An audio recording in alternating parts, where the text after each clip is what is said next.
In news from Jamaica, the opposition is raising questions about the accuracy of the new voters list ahead of the imminent general election.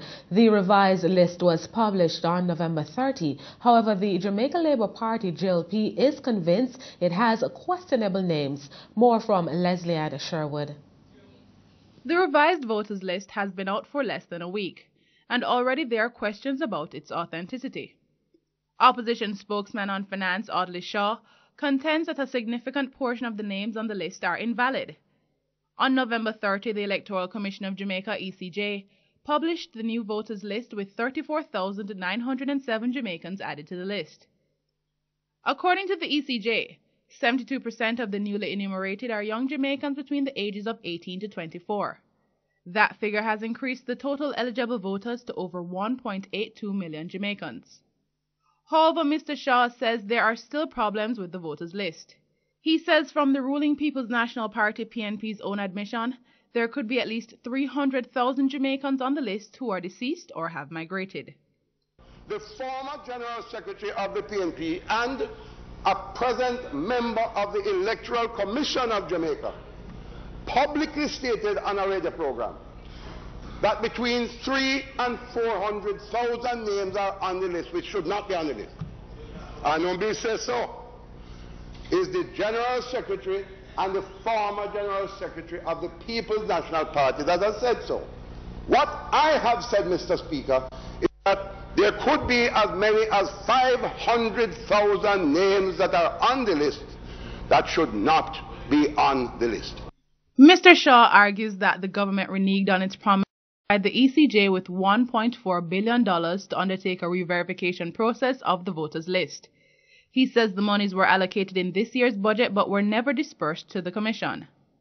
$1.4 billion allocated in the budget from April.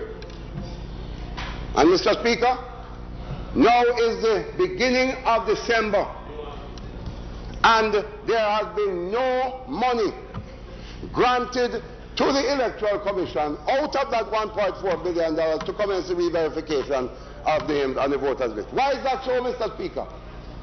Is this a deliberate, willful calculation of the government that they don't want to have a re-verified voters list before the next election? It most certainly gives the impression, Mr. Speaker, the government is willfully locking down the re-verification exercise to get a clean voters list.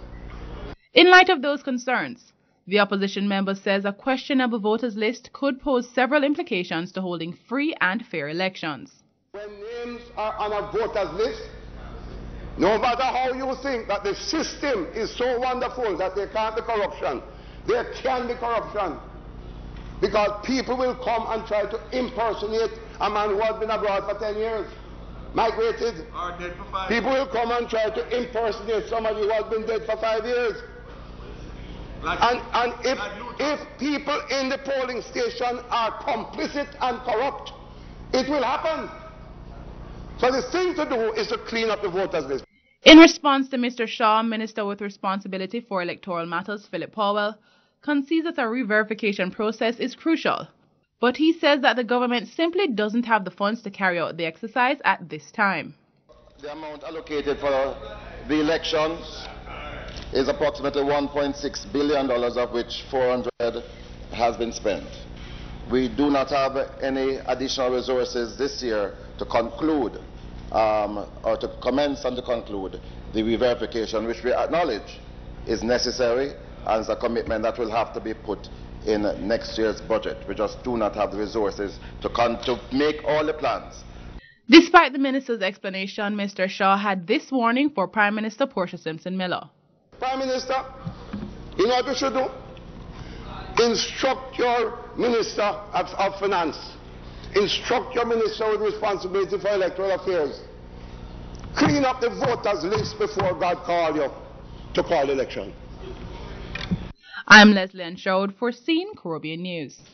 Thanks, Leslie. Meanwhile, opposition member and MP for West Portland, Darrell Vaz, believes the campaign financing legislation needs revision.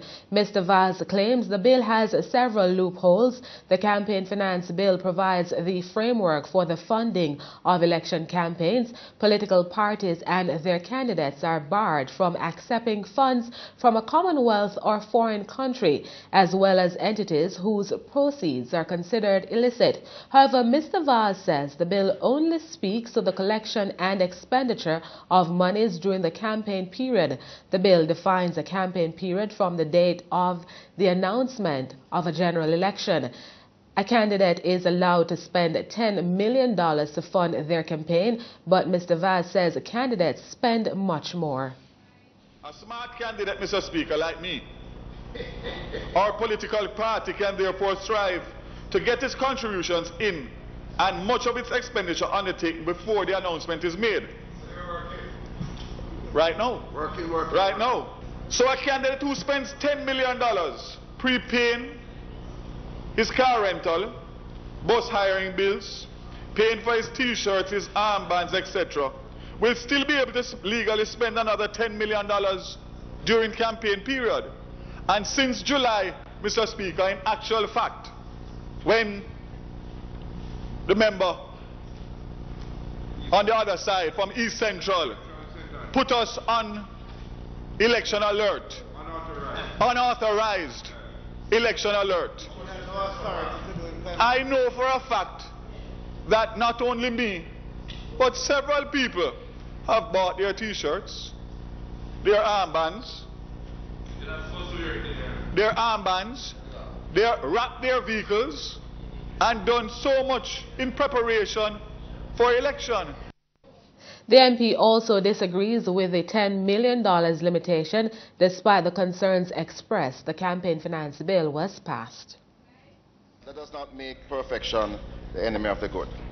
And yes, we are seeking to do some modest adjustments now, and we should allow them to go through, and then we will be constantly reviewing the provisions to make sure the ECJ, to make sure that we have an effective campaign finance law.